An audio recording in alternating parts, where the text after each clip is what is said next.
What's up, Yankees universe? KOD Nation, stand up, and all you DJs, wake up and get your coffee. Welcome to another great episode of the Yankees Morning Brew. I am your host, Hector, aka Project Nerd HQ. Yankee fans, stand up. Yankee fans, stand up because Aaron Judge is tied with Roger Maris. Yes, sir. Yes, indeed. Our guy, Aaron Judge, is tied the home run record with a former Yankee.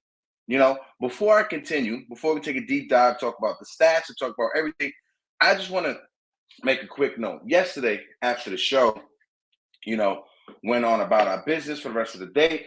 We were sitting at 688 subscribers on the YouTube, right? And then out of nowhere, we got a big increase out of nowhere. I'm not sure if it was just because of yesterday's video, but we are at 1K. Shout out to the Knights of Dejan. We have reached 1K subscribers on YouTube. Yesterday's video got over 100 likes, 1,000 views. I just want to say thank you to everybody out there. If you're new, hit that like button, right? If this is your first time here, hit that subscribe button as well. I want to give a quick shout out to the chat. Murderverse King is in the building. What it do? What it do? What it do? Eric Wallace coming in from Seattle is in the building. Jiggerman Porto, how we doing? Couple how you doings?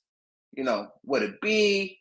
But shout out to everybody. Stevie Boy is in the building. Good morning, Steve. Congrats to Aaron Judge. Indeed. Our man Aaron Judge, you can't make it up. You literally can't make it up. I was literally in the midst of, cleaning up, moving some stuff around the house. Once Aaron Judge came up to, it's like every time Judge came up to his at bat last night, I had to stop everything I was doing. Every Judge at bat, I had to stop what I was doing to see if this, could this be one. And he almost came up again in the ninth inning, but that seventh inning, that shot, and you could tell that was the only home run that I've seen Aaron Judge hit that he starts doing the hop. He had the little Sammy Sosa hop at the beginning. And normally when we see Judge hit a home run, he put his head down and walked. This one, he looked at it for a little bit, and then he ran around the bases. But shout out to Aaron Judge, 61, baby. I know he feels a lot of pressure coming off his shoulder because I know us Yankee fans do. We were waiting for it. But now we got 3 games coming up in the Bronx versus the Baltimore Orioles. No game tonight. The Yankees have an off day tonight so they could rest.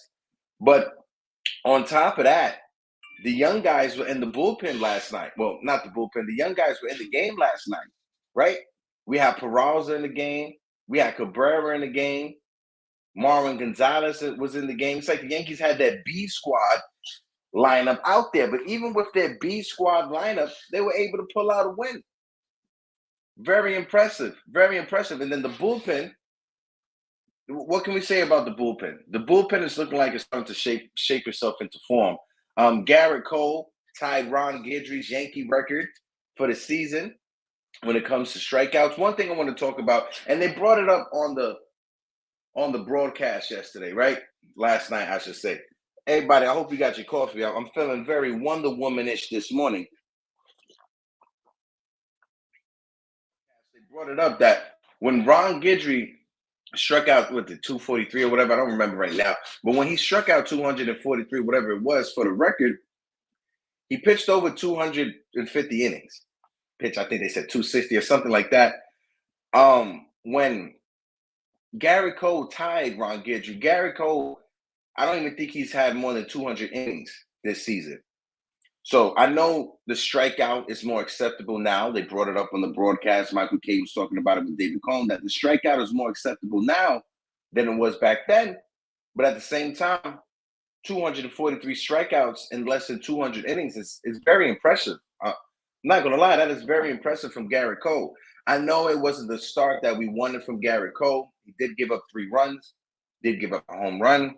I understand that, right? But before we, come down on Garrett Cole, let's just celebrate this win, right? It was a good win against our division rival. Like I said, we did have our B squad out there trying to put it together, but the B squad came through. everything just fell into place. You had a Rojas Chapman out there, and it was kind of awkward because it's like the rumors are Rojas Chapman is going to get waived, DFA'd by the Yankees. It's very weird. It's very weird. Then you had Zach Britton out there, and before I continue, I just want to give a quick shout out to Miguel Andujar. Miguel Andujar, since he's been with the Pittsburgh Pirates, has been putting on a show. I think he has like 2 or 3 doubles with 6 RBIs, something to that degree. But hopefully, like we talked about before, later or early in the week, this is the chance for Miguel Andujar to return back to his 2018 Miguel Andujar when he was a runner-up for Rookie of the Year. I'm super excited. Super excited for Miguel Andujar. I wish him nothing but the best. But let me look to the chat real quick. Pinstripe Chronicles is in the building. What it do, what it do, what it do. Albert Whalers in the building. He says, before I talk my feelings to my fellow, oh, yes. Albert, if you're in Florida, brother, and you're going through Hurricane Ian right now, my thoughts and prayers are with you.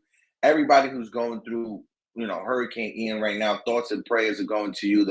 The footage we've been seeing, the videos we've been seeing, it's not looking good down there in Florida. It's not looking good down there in Florida. Don't worry, Eric. I see you when you get back. Make sure you catch that bus. My man Keith Saunders is in the building. 4 wins away from 100. Let's effing go. 100% agree, bro. 100% agree. I cannot wait.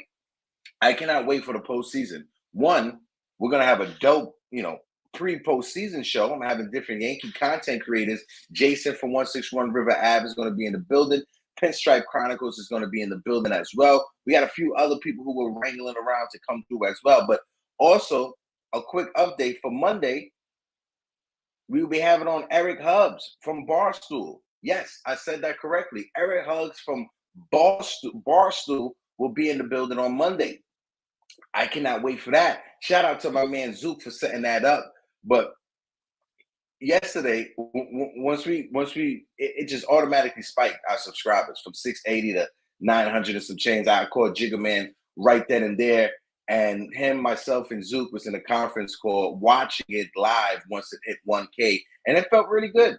Not gonna lie, it felt really good. I appreciate everybody who's been supporting Yankees Morning Brew, everybody who's been supporting the Knights of DJ and KOD. We got a lot of things down the pipeline that we got coming your way, but we just got mum's the word. You don't want to count your chickens before the eggs hatch. If that's the correct saying, I'm not too sure. But let's take a deep dive into these stats before we continue talking about Eric Hubbs from Barstool Metaverse King is coming on Monday. Where's it at? Boom, boom, boom, boom, boom.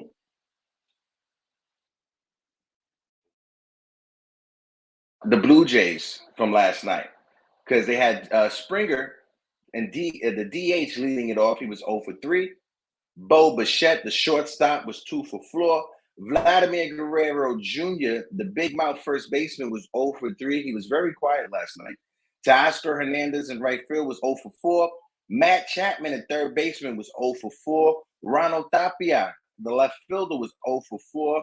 Danny Jensen, the catcher, was 1 for 3. Whit Merrifield, the second baseman, was 1 for 2. And Jackie Bradley Jr., the former Red Sox great, in center field. Over to the pitching side of things, White pitched 3 2/3. He gave up 5 hits, 3 runs, 3 walks, and 1 strikeout. Trevor Richards came in afterwards. Trevor Richards pitched 2 1/3, no hits, no runs, no walks, and 4 strikeouts. Meza came in afterwards, pitched only 1/3 of an inning, gave up 2 hits, 2 runs, no walks, and no strikeouts. Yimi Garcia came in afterwards, pitched 2/3, 2 hits, 1 run, no walks, and 1 strikeouts.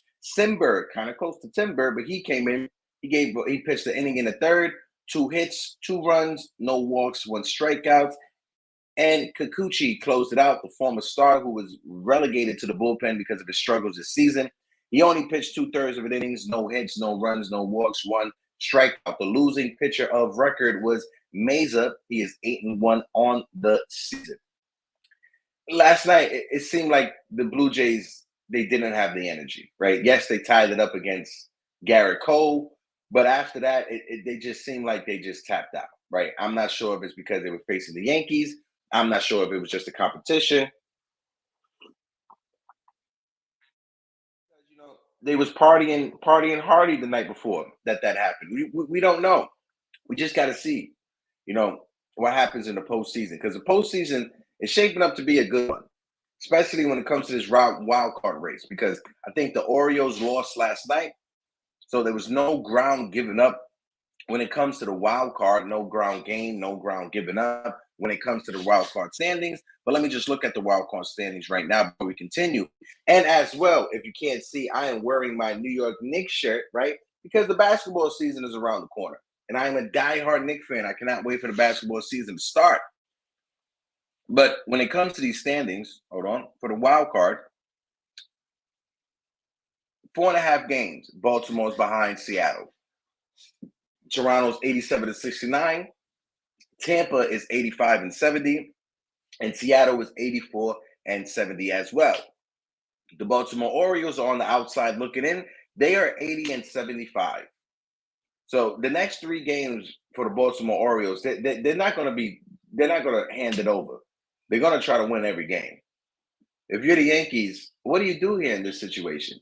Do you try to go for 100 wins, right? Or do you just rush your players and whatever happens is whatever happens? If the Orioles beat you, the Orioles beat you. What's your thoughts? What do you think the Yankees should do these next 3 games against the Orioles? You think they should just send out their B squad or their C squad, give people some days off? Or you think they need to just, push hard on the throttle and put their foot on the neck on the Baltimore Orioles and continue?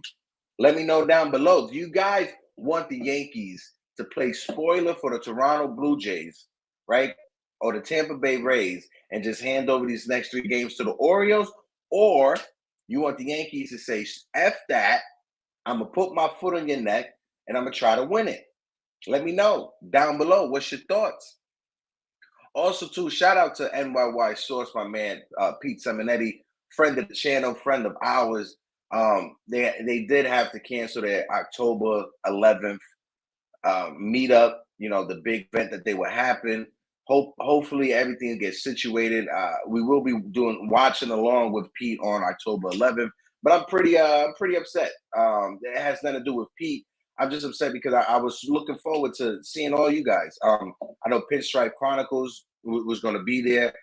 Pete as well. It's just, things happen. You can't blame people, people for putting things together in the last minute and falls apart. I just was looking forward to hanging out and having a good time. I was looking forward to chopping it up with some Yankee fans and talking Yankees baseball. My man Keith was going to come with me. It was just going to be a good time. Hopefully, NYY Source, they're able to put something together, for the ALCS or the World Series. If not, maybe next year. Whoever knows. Maybe next year. Whoever knows. He said the O's are eliminated. Mathematically, they're eliminated. I'm not sure if they're mathematically eliminated. They're just 4.5 games behind Seattle, with 7 games left to go in the season. But yeah, hold on one second, and let's look over to the National League, because this race between the Mets and the Braves is getting interesting. The Mets won last night. They have a 1-game lead in their division. Hold on, against the Atlanta Braves. I'm looking close to this because there were so many Met fans that were just talking so much mess, especially when the Yankees were frustrating and going through their little down spell in August. There was just so many Met fans that were just talking so much mess, and and I understand it. I understand it when you're not used to being someplace, right?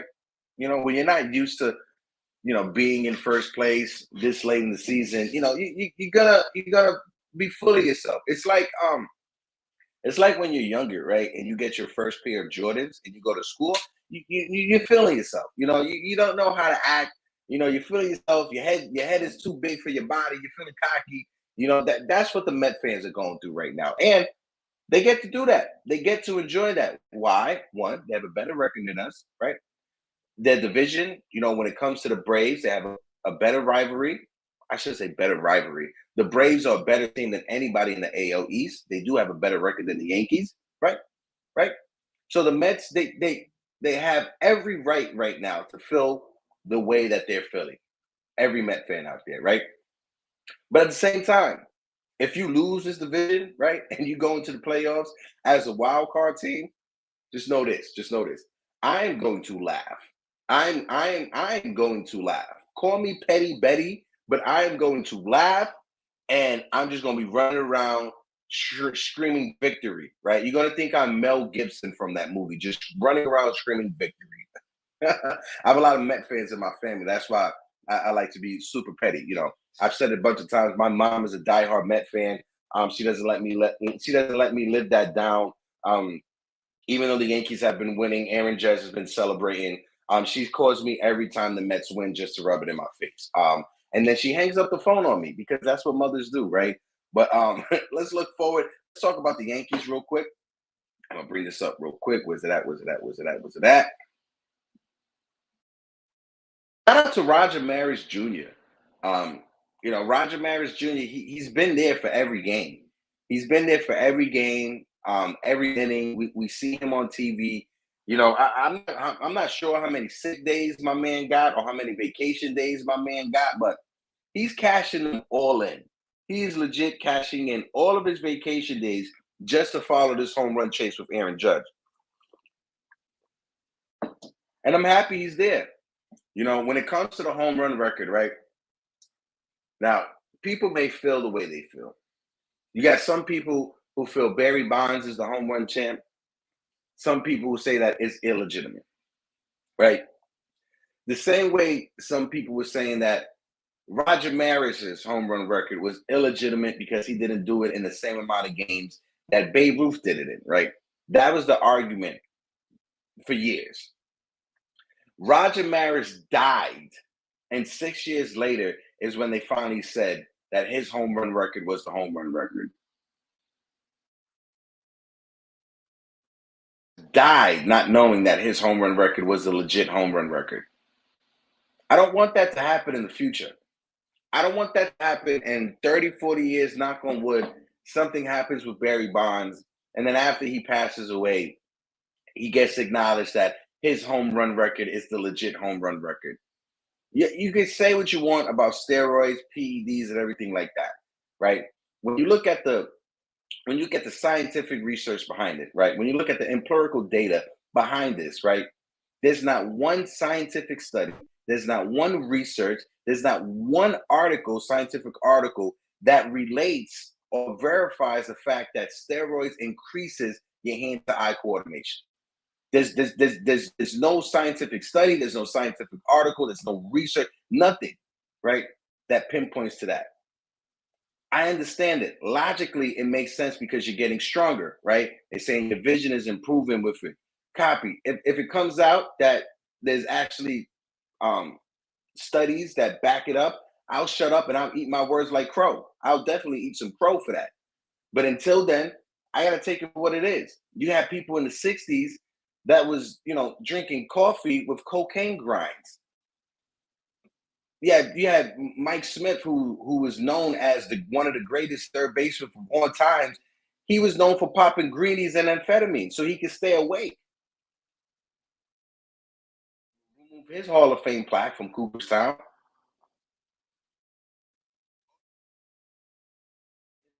In the 50s, in the 60s, and in the 40s and 30s, back in the days when games were on black and white TV, pre-World War One days, back then, a ground rule double was a home run. We don't have the track record to see how many ground rule doubles had back then. Why? Because they were considered home runs. So how many of those home run records from back there are legit? Going forward, right?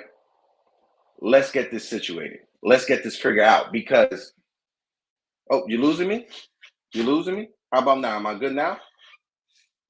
I think it's because my Wi-Fi is messing up. But yeah, like I was saying, hopefully in the future, this gets situated, this get figured out, because I don't want Barry Bonds to pass away, and then 6 or 8 years after he's gone, it's when he's acknowledged for his home run record. That's all I'm saying.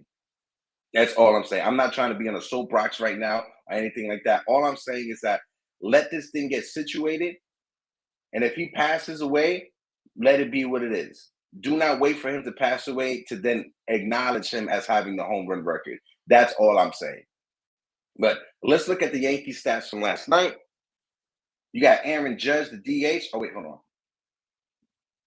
Steve says, hold on a minute. To your point, pitchers were also using. Exactly. Exactly. That's why when you have pitchers like Mike Mussina who stand out because they weren't. That's why Pedro Martinez's numbers back then are a lot or so impressive because Pedro Martinez was doing it in that era, right?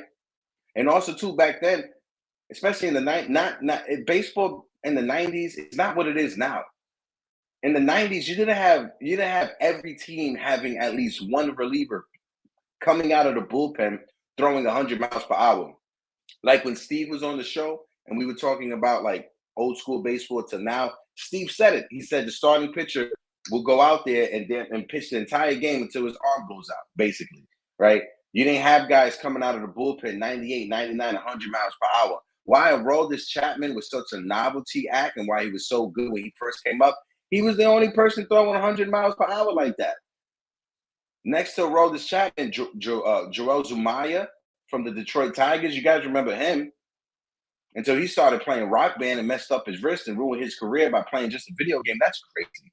He should sue the company that make Rock Band because his MLB career is over. But that's crazy. So good is that he was the only person in Major League Baseball throwing that type of heat. Nowadays, every major league team has at least one person coming out that bullpen, pumping it in at 100 miles per hour. But look over to the Yankee side of things. The Yankees sent out their B squad yesterday with Aaron Judge still being the DH leading it off. Aaron Judge was 1 for 4. Ozzy Cabrera, Oswaldo Cabrera, the second baseman, was 1 for 4. Josh Donaldson, the third baseman, was 1 for 4. Oswald Peraza, the shortstop, was 2 for 5. Harrison Bader in center field was 1 for 5. Marwin Gonzalez at first base was 0 for 4. Kyle Higashioka, who was looking like a home run stroker and a baseball player the day before, he was 0 for 5. Timmy LaCastro in right field. Timmy LaCastro is trying to play for some time. He was 2 for 4. And Aaron Hicks, who is fighting for his baseball life, him and his big head, was 3 for 3 yesterday. 3 for 3. Shout out to Aaron Hicks. He didn't strike out 4 times in a game.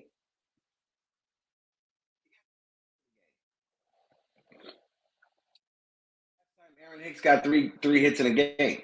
Can any of you guys remember the last time that happened? I can't remember it. But Garrett Cole, like I said, he pitched 6 in the third, 3 hits, 3 runs, 1 walk, and 4 strikeouts. Zach Britton came in afterwards, who he was struggling. He pitched only a third of an inning, no hits, no runs. He walked 2 batters and got his only out via the strikeout. Scott Efros came in and got a ground ball right out the double play. He got it right off the back, but he pitched a third of an inning, 1 hit, no runs, no walks, and no strikeouts. Clark Smith. Clark Smith pitched the inning, no hits, no runs, 1 walk, and 1 strikeout.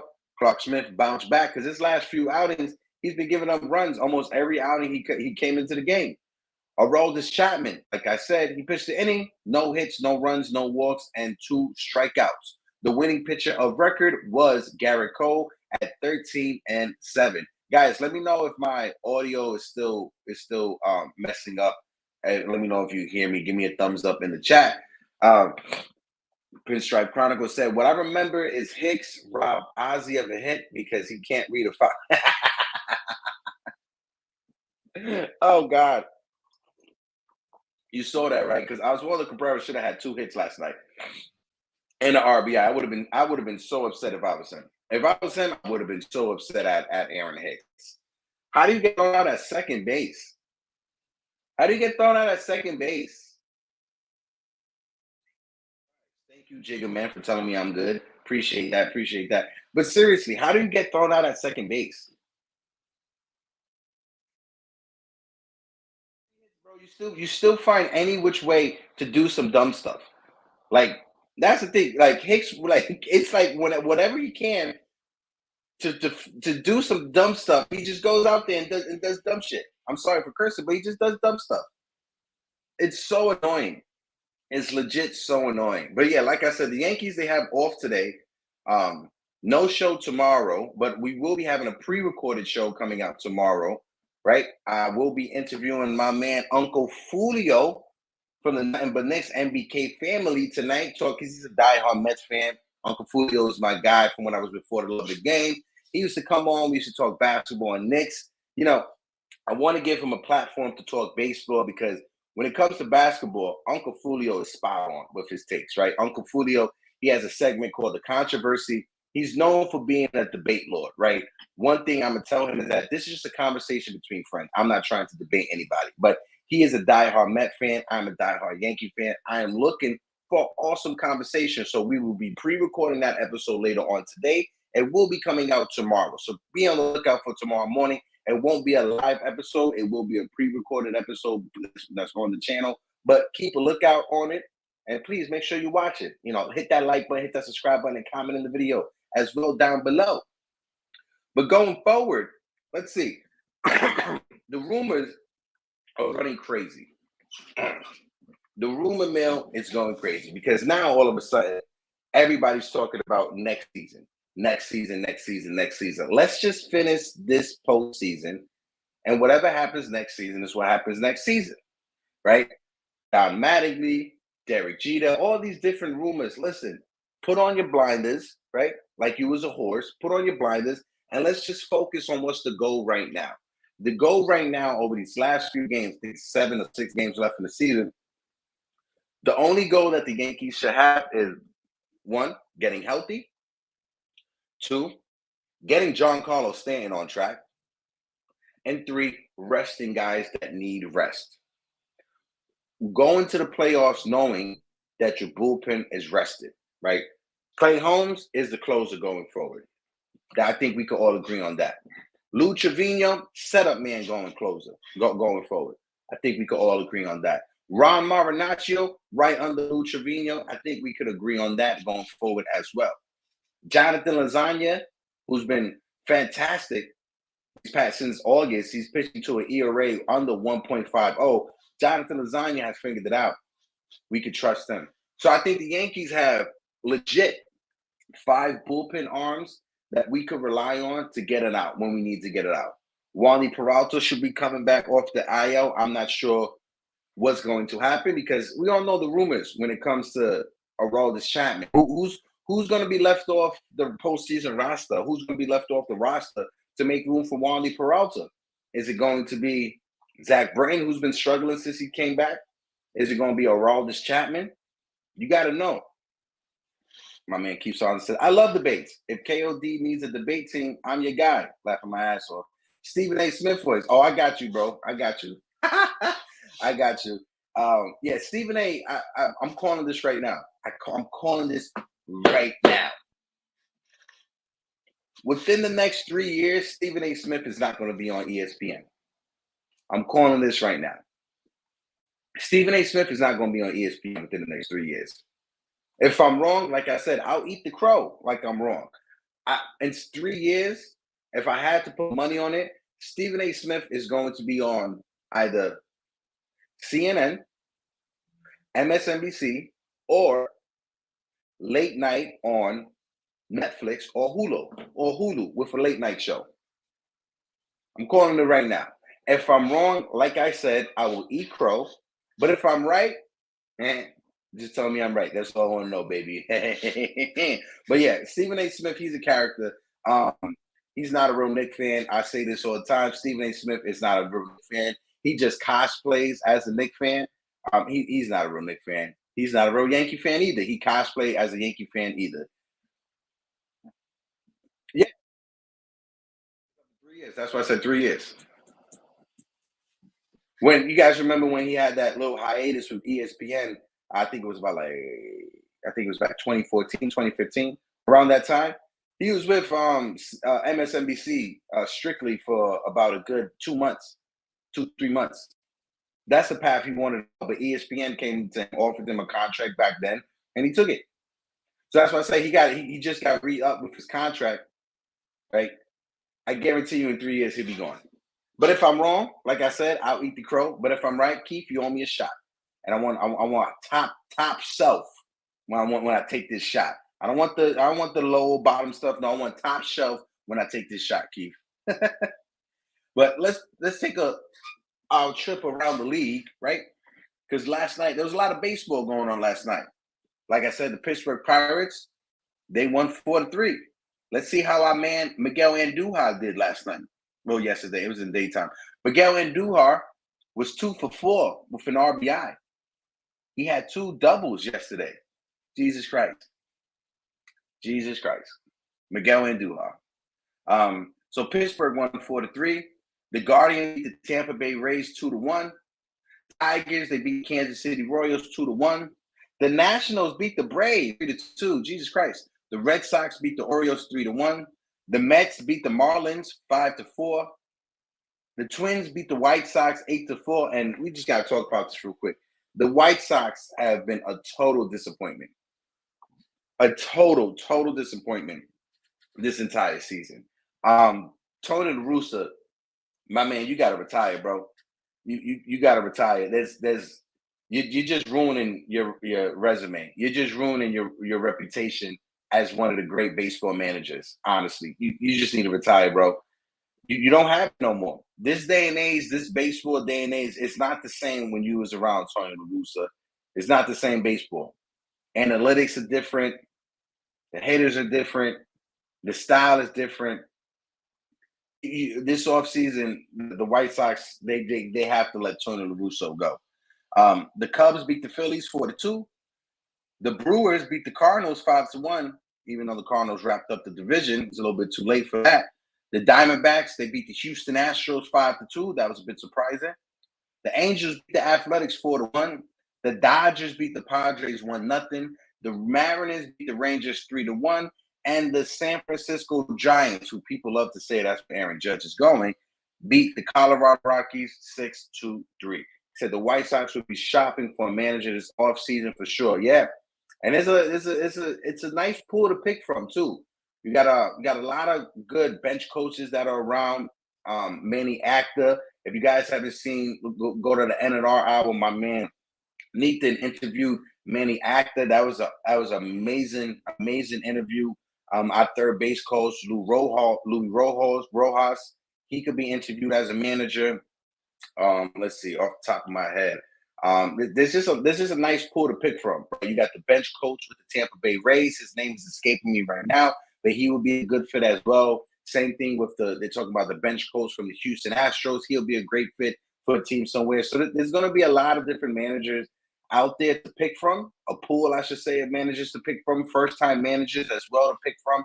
So the White Sox, they're gonna have to do some retooling. Because when it comes to, they got pieces like Luis Roberts, who's a phenomenal young player, Moncado, who's a phenomenal young player. I can say what I want about Tim Anderson, but Tim Anderson can hit when he's healthy. Jose Abreu is still Jose Abreu. He hit over 300 in the second half of the season. So the White Sox struggles have nothing to do with Jose Abreu. He's just been a professional hitter ever since coming from Cuba. So yeah, the White Sox have a core. They just need to build around it. They just need a right manager, the right GM to put it all together. My man Keith Simon says, shout out to Luis Rojas. Amazing job at third base this year. Yeah, he has. I know he was the manager of the Mets last year. And when the Yankees announced him as a third base coach, I at first I was shocked. I was like, wow. But I'll take it, see what happens, because you can't be as worse as Phil Nevin was last year. Phil Nevin, they got like 15 people thrown out at home, sending them home. So yeah, Phil Nevin, who exactly? Phil Nevin, he may get the job. We talk about Phil Nevin. He may get the job with the Angels for next year. He was the interim manager for the rest of this season after they fired Joe Madden. So who knows? Phil Nevin, best known as the pick that the Houston Astros took over Derek Jeter. Idiots. But hold on one second, because I had it right here. Oh, there it goes. Apologies, guys. Got to literally have my show notes right over here. All right. So now going forward, right? When it comes to the postseason, And this new setup, my man Steve was breaking it down last time when he was on. After game 1, there's an off day. After game 2, there's an off day, right? But then after that, you got 5 games that are straight. 5 games straight in the ALCS. That's going to be very interesting. In the ALDS, I'm just looking it up right now. You got 1 day off. You got 1 game. You play game 1. Then you have a day off. Then from what they're showing me right now, you got 4 straight games. So it's not going to be that many games off. You know, I know one thing we talked about was how a team's going to do, the 1 and 2 seed going to do, having that many days off in between the wild card and the ALDS or the NLDS, right? Happening. So that's something to worry about, right? Because normally, if you're a team that you sweep a team in the ALCS and you go to the World Series and you're waiting for your opponent, if you have too many days off in between game 1 that you're playing and the last game you're playing, sometimes, not all the times, over the past, it showed that actually hurt. The Colorado Rockies are a perfect example of that. You guys remember back, I think, in 2007, when it was the Rockies versus the Boston Red Sox, the Colorado Rockies in the NLCS, they won 7 games. I mean, they swept the NLCS. Then they went to the World Series. They waited for the Boston Red Sox, who played 7 games. And by the time Boston and Colorado Rockies, they faced each other, Colorado was off their game. It was so long in between the last game that they played and the first game of the World Series. And the Red Sox, they took advantage of that and won the 2007 World Series. So this is just something that we just have to be worrisome about, right? This is uncharted territory. Let's see what happens. Hopefully for this Yankee team, it just gives our bullpen a little bit more rest. Hopefully for this Yankee team, it gives Garrett Cole a little bit more rest, give him extra bullets for him to throw. I was a little concerned, though, with Garrett Cole's start last night against the Toronto Blue Jays. Like I said, he gave up a home run. He's second in all of Major League Baseball when it comes to giving up home runs as a starting pitcher. First in the American League, second in all of baseball. Number 1 is some pitcher for the Washington Nationals who gets roughed around. That's a little concerning to me with Garrett Cole. I can't say phenomenal season. He's had an above average season. He hasn't been an ace. When you look at his numbers, it's very similar to Bartolo Colon when he won the Cy Young in 2005. The only thing difference is that Bartolo Colon was a 20-game winner. But everything else is basically the same. Strikeouts, innings pitched, home runs allowed, hits, almost the same. The ace of the staff. And he has 13 wins on the season.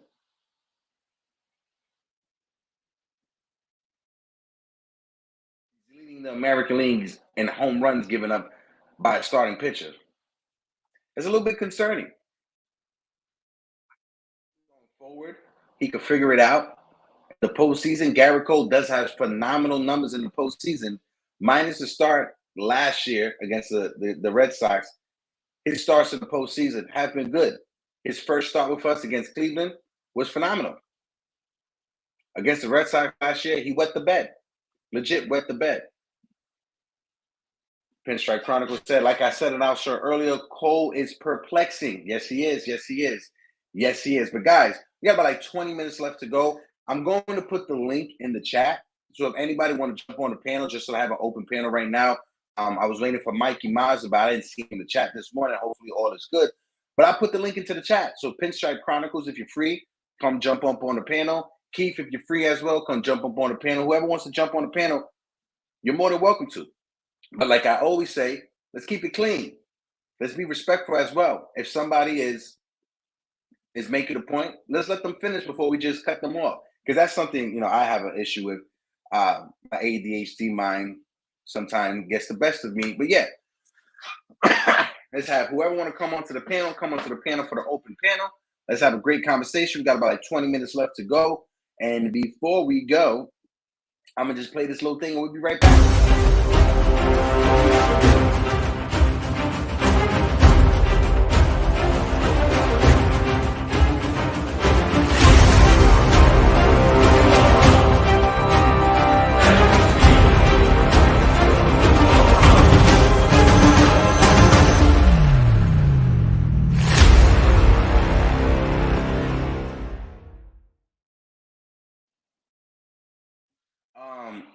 couple injury updates from around the league.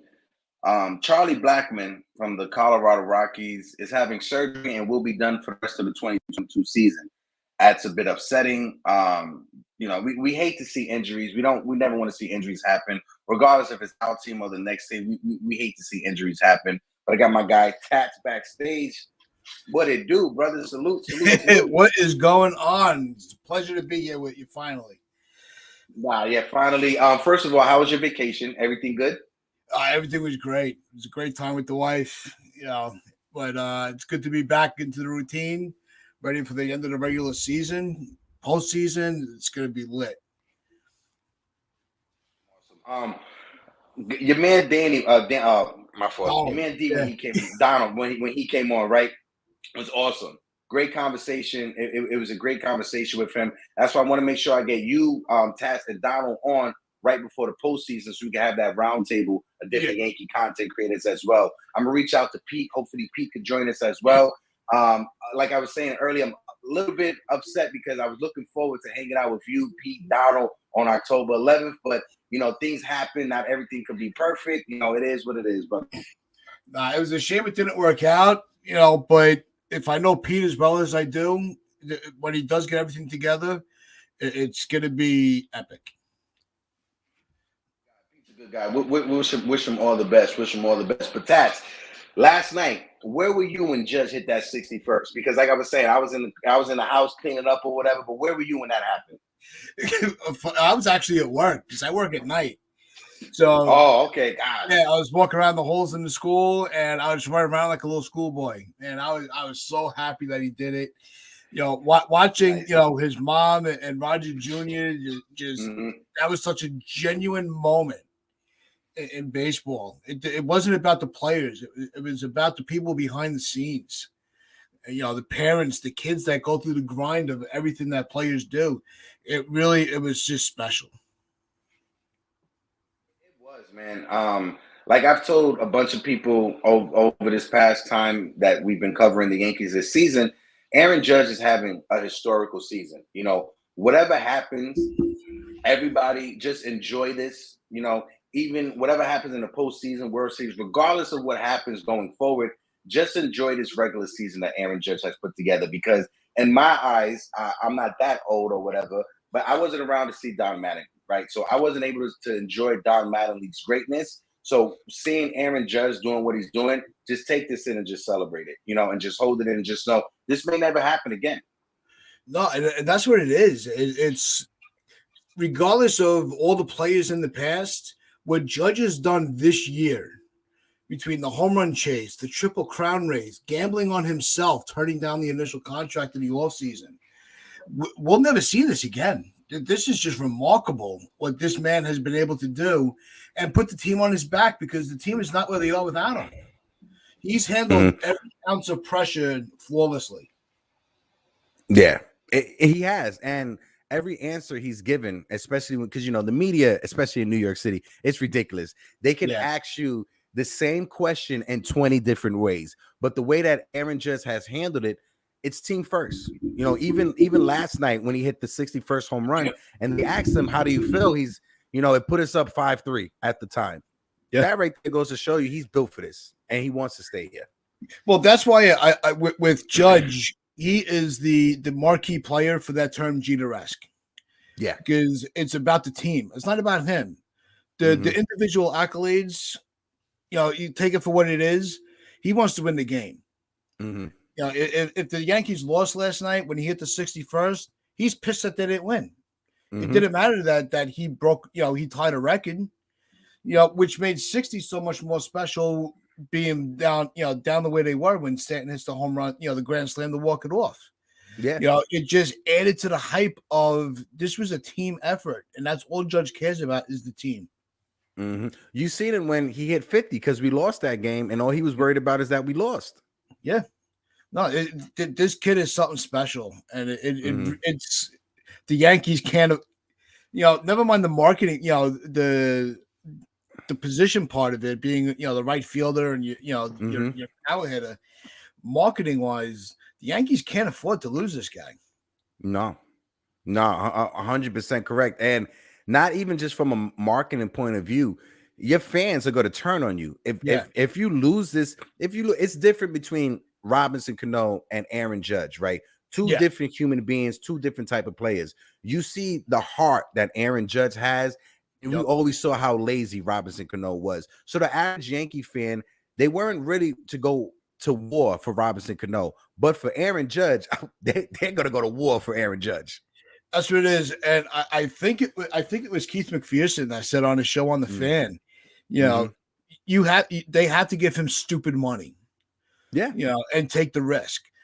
You know, if you give him, I always said, if you give him a 8-year deal, $40 million, throwing incentives for milestones, I think that will get it done. If you have to give more, you give it. You know, because as long as you can get out of that 8 years, if you can get 4.5 seasons of him being productive in right field, and then switch him to DH when you don't, when Stanton's contract is up, that's a win both sides. Yeah, because when you look at it, right, Aaron Judge's body, and he doesn't have the wear and tear that a lot of players do at his age right now at 30, 31 years old. Aaron Judge, he didn't make it to the major leagues until he was 24, 25 years old, right? So he doesn't have that wear and tear on his body like Mike Trout does right now at the same age at 31 years old, because Mike Trout been in the major leagues since once he was 21 years old. So he had the miles on his legs. Aaron Judge doesn't have that. He didn't even play in high school. It wasn't until he got to college that he started playing amateur wise, right? So I think his body is built to last longer in his late stage in his 30s. What are your thoughts on that? Yeah, I don't think the age comes into a factor. I really don't. I know there's been a lot of talk about, because of his age and his size, what his durability is going to be long term. But when you're at that Major League Baseball stature of Aaron Judge, just like a Mike Trout, or even Harper, Tatis, Acuna, go down the list of all these mega superstars that were young at that time that they were given that status, you have to absorb the risk. There's no other way around it. And you're also the freaking Yankees. You have the money, pay it. If you lose out, if the Yankees lose out on Judge to, the Mets or the Giants, which is a heavy favorite because that's where he's from. So I think the Giants are going to be a major player, but you can't get outbid by those guys. You can't allow that to happen, because your status as a dominant organization and a win-all organization goes out the window. Yeah. You lose credibility with your fans, right? And this is one thing that I always brought up whenever this kind of conversation came around to it. And this is no shade when it comes to Hal Steinbrenner, right? But Hal, he doesn't have the heart for baseball like his brother and his father did. That's why when his father passed away, rest in peace to George, it was handed over to Hank. It wasn't handed over to Hal. It was handed over to Hank. And then after once Hank got sick is when he brought Hal in so he could teach him the business, and then Hal took over. Now, as a businessman, Hal's a phenomenal businessman. You can look up his portfolio and see the great things that he's done when it comes to the business side of things. But I don't think he has the heart for baseball like a Steve Cohen does with the Mets or other owners in Major League Baseball.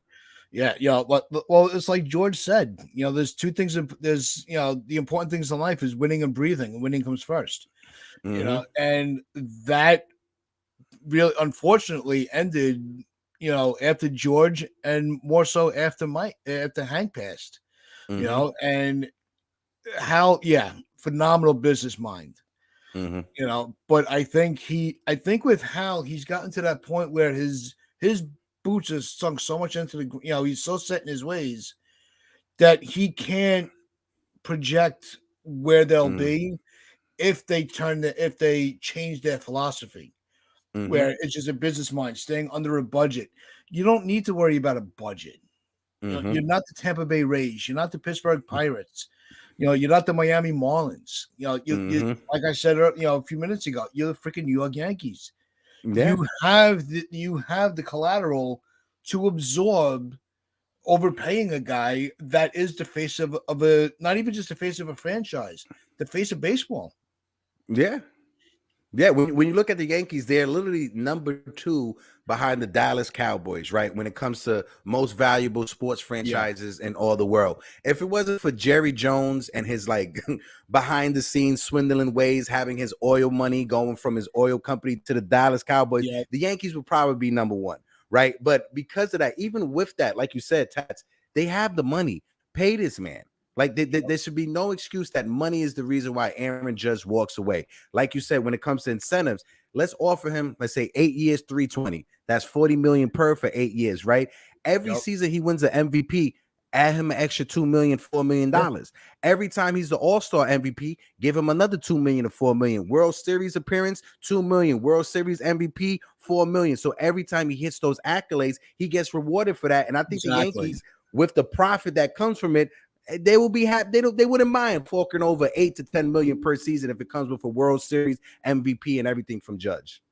Yeah, no, well, that's what it is. They have to absorb any losses financially, which the Yankees don't have losses financially. Let's be honest about that. They don't on the they might not have a winning season, but they make bank. And it doesn't matter. The marketing alone. Imagine having the marketing going into next season where in right field you have the American League home run champion and a Triple Crown winner. Think of the marketability in that. They will make that money back in that contract so quick. It's unfathomable how fast they can bring that back.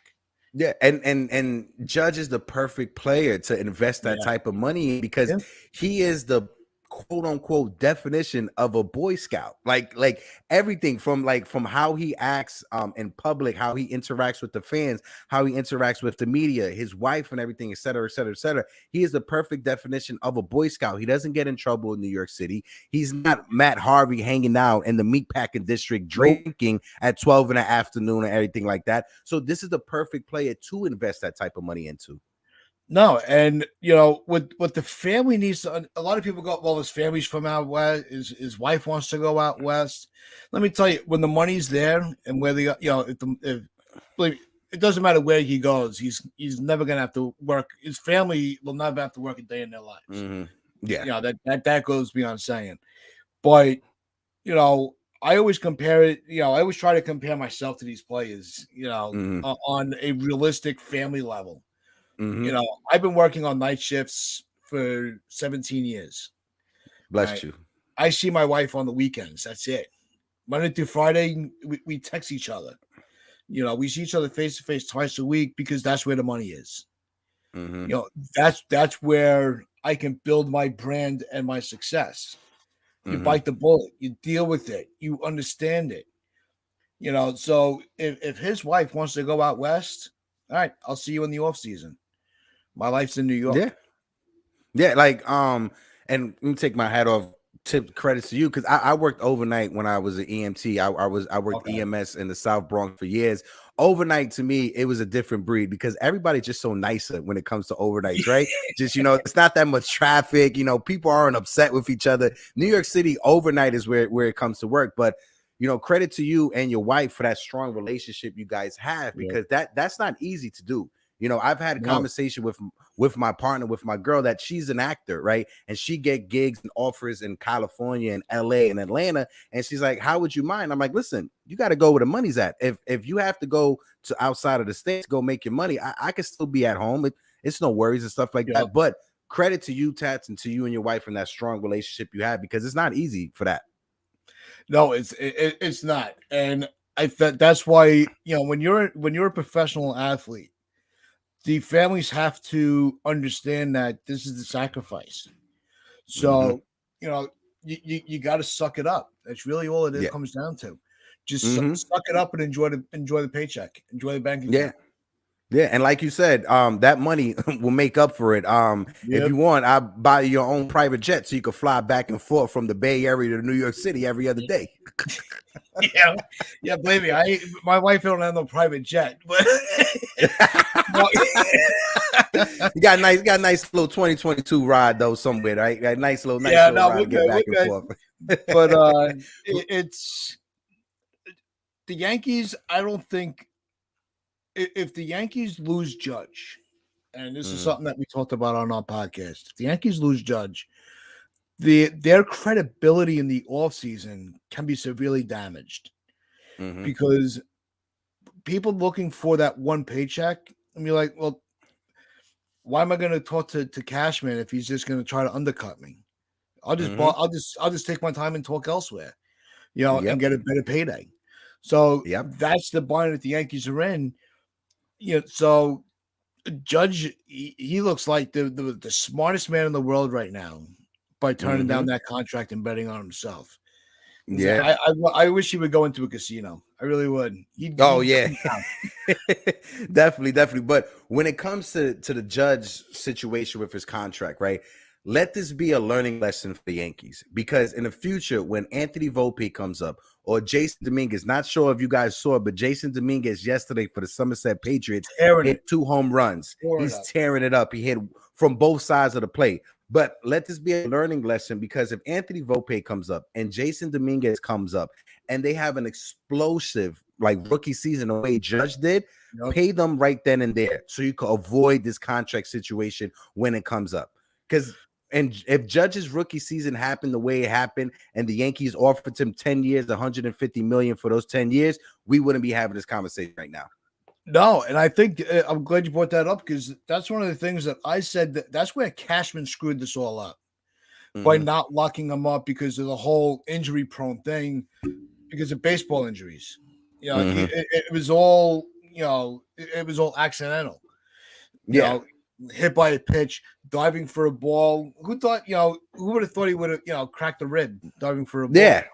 It's not like he's doing stupid shit in the off season Mm-hmm. and, jumping out of airplanes. No, He's not riding a motorcycle getting Yeah. into an accident. right. He's not, he's not playing basketball like Boone did. Yeah. So, the Yankees have very short-term memory when it comes to that stuff. So they should have locked him up right after his rookie season, just like you're seeing a lot of teams do now. With unfortunately Tatis screwed himself up, but he got his payday. Acuna got his. So you have these players that are being locked up long term early. Look at Sean Rodriguez with the Mariners. They already locked him up. Yep. The Yankees could have set the standard for that, and they missed out. Yeah, they missed the ball. And then, I don't want to make this a beat on Brian Cashman hour, but if you take a look back the past 20 years, 22 years of his reign as a Yankees GM from 2000 to 2002, he's given out some dumbass contracts. Yep. He's given out some stupid. Steve Carson was a stupid contract. Carl Pavano, Jared Wright, stupid contracts. Kei Igawa, stupid contracts. Gary Sheffield was good for the first 2 years, but after that, he was done for. After those first 2 seasons, he's given out so many dumb contracts over these past 22 seasons. If it wasn't for the success that the Yankees already had, I think he would have been out the door. No, I think he would have been out the door if there was a different guy. If there was somebody other than Hal. I think if Hank was still around, he would have been gone. I truly believe that. Hal is like, well, I have Cashman to do my dirty work. I could just sit back and cash my check. Yeah. And live in the lap of luxury. Hal doesn't have to do anything. He's just the owner in name. Cashman's running the organization. Him and Levine. The two Him of and them. Randy The Levine. two of them would have been on the unemployment line, after 2017. Yeah. Even before then. I think Randy Levine this off my fault for cutting you off, Taz. I think Randy Levine this offseason, he has to go because the past month he has made a total ass of himself. Going out there talking about the contracts. This man literally went out there and said that, oh yeah, we offer Judge the most any Yankee has been offered contract wise. You guys offered 10 years, $240 for Alex Rodriguez. What are you talking about? Yep. That extension A-Rod guy was 10 years, $240. What are you talking about? You put your foot in your mouth. Yeah. Well, that's what Randy does best. He talks fast and then has to back it up, and he doesn't have the ammunition to back himself up with actual statistic. And he's like, all right, well, let me correct myself, and he just goes and he just continues to put his foot in his mouth. We don't need that. This organization, all we care about as fans is, are you getting to the World Series? We don't care how you get there. We don't care who you have on the roster. Just get there. We don't care. If you have to pay $500 million a year or $50,000 a year, we don't care. Just get us a win, because it's been since 2009. For us, that's a lifetime, and it's unacceptable. Yeah. And as well, to add on to what you just said, Tats, be transparent with us, right? Yeah. Don't beat around the bush. Don't try to sugarcoat anything. Exactly. Why stupid. That's why when we had that soft rebuild, when we traded Beltran, Brian McCann, Rojas, they let us know this is what we were doing. And Yankee fans recognize we're not going anywhere with the team we have. We were good with it. Why? You didn't try to sugarcoat us. You didn't try to lie or just string us along. You let us know what was happening. And Yankee fans collectively was like, you know what? We agree with it. It's a smart move. Let's do it. See, that's where they play us like fools, because not only are we baseball fans, but we're Yankee fans. We understand the history. We follow it. We study it. We know what you're thinking before you do. Facts. We are not a stupid fan base. You cannot, you can't fool us. You really can't. You could try, but it ain't gonna happen, because we're too smart for that. We're too invested. We're New Yorkers at the end of the day when it comes down to it. At the end of the day, we're New Yorkers. We know what it's like to jump onto the train with that 50-cent coffee and that 50-cent butter roll. We know what it's like. It's like that line from My Cousin Vinny. Nobody pulls the wool over the eyes of a Yankee fan. There you go. There you go. It's so true, because it's like the energy that I'm getting from Randy Levine and Brian Cashman this offseason is very similar to. Did you see the Jordan documentary during when it first came out? Oh, whenever you get a second, watch it. But the GM for the Bulls, that's the type of energy I'm getting from Randy Levine and from Brian Cashman, because that GM, he wanted to take all the credit for the Jordan and for Scottie Pippen and for all their success, and basically got the end was like, you know what? No matter what happens, you guys are leaving at the end of the season, and I don't care what happens. Even after then, the arrogance, the level of arrogance to see like, yo, you just got 6 championships within the past 8 to 10 seasons. Like, acknowledge the players. And that's the type of arrogance that I get from Randy Levine and Brian Cashman. If I'm off base with that, I'll be off base. But it just seems like they want to take all the credit for what the players actually do. But when the players fail, they want to blame the players. Yeah, you can't have it both ways. You really can't. It's as hard as we are on ownership and the management, the GM, the manager, the coaching staff, the players are just as accountable. Boone cannot go up to the plate and swing the bat for you. You have to do your damn job. Yeah. Matt Blake can't go and throw the pitches for you. You have to make your pitches. Yeah. So we understand that there is a very high standard, and we expect. We understand that no team goes 162-0. That's just ridiculous. No, right? We get that. Like they say, the worst team is going to win 60. The best team is going to lose 60. That I think that's one of the truest statements in sports.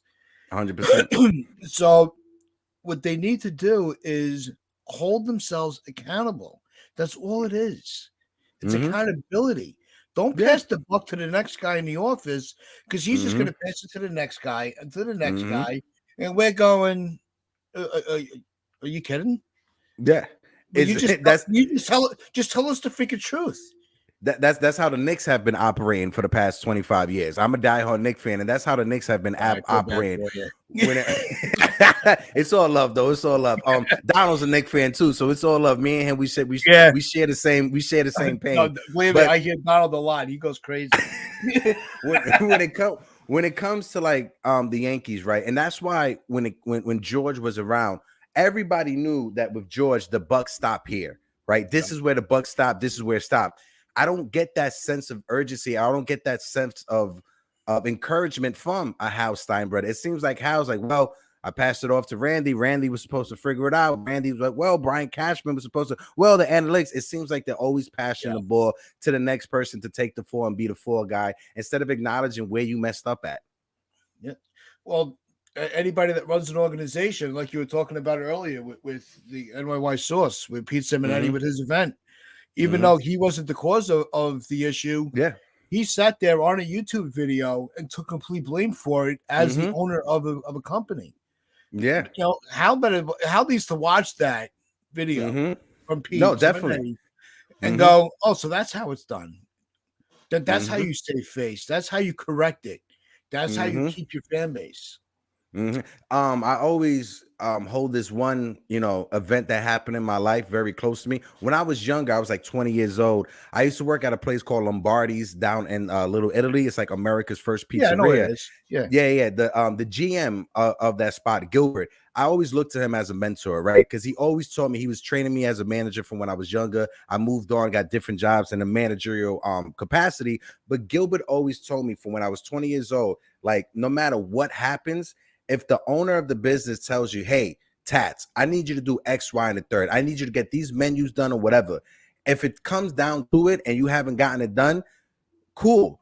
You told this guy to get this done, got that guy to get that done, but I told you to make sure this happens. Yep. Point blank period. It always falls back on you, and you need to take accountability. And like you point to Pete's video, it resonated with me because that's exactly what Gilbert taught me when I was younger. Always take responsibility for what happens, even if you delegated certain things to certain people. It always falls back to you. Yeah, even at my job, I never passed a buck to anybody. You know, if I said, Hector, I need you to change that light bulb or clean that room, and it's not done, that's my fault because I didn't follow through. I didn't check on you, going, Hector, how come you didn't get that done? You know, and then when my boss goes, well, who'd you give it to? I said, it doesn't matter. I didn't follow. I messed up. I never throw my guys under the bus. Never. And you know, I got 10 guys that'll tell you the same thing. So accountability is the key to success. Point blank period. Point blank period. Tats, bro, it's been an awesome conversation. Before we dip out, let the people know in the chat that do not know about Pinstripe Chronicles, where they can find you guys and what time you guys drop your videos. Yeah, we go live Monday through Friday, 9:30 a.m. On our channel, Pinstripe Chronicles. You can find us on social media, Facebook, Instagram. We just started a Twitch channel, so you can find us on Twitch.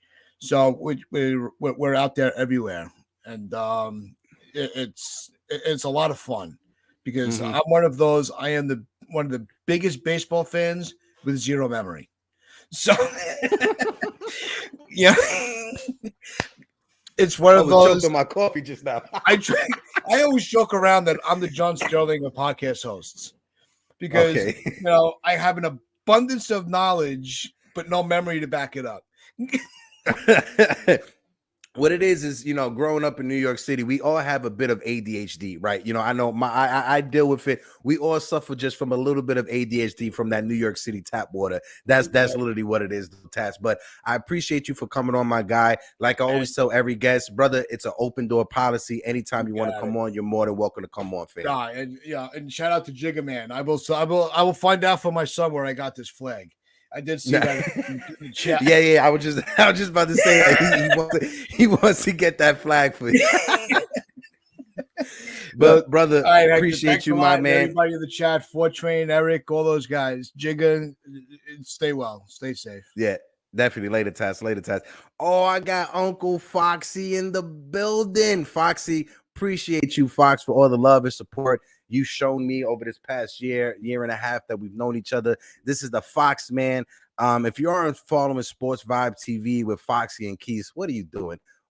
Especially with the Knicks season just around the corner, you need to follow Sports Vibe TV with my man Foxy and with my man Keys. And also, if you aren't following George from Into the Knicks Verse, also, what are you doing? But guys, this has been another great episode of the Yankees Morning Brew. I am your guy Hector, aka Project Nerd HQ. Like I said, we are off tomorrow, but we will be dropping a video tomorrow. So please pay attention to that.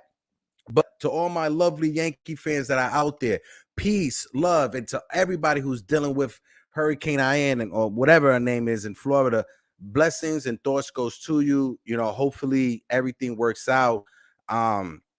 And if anybody out there that needs something, if you're in Florida, if there's anything that I can do, let me know and I'll try to do it. But guys, appreciate everybody and peace. Peace.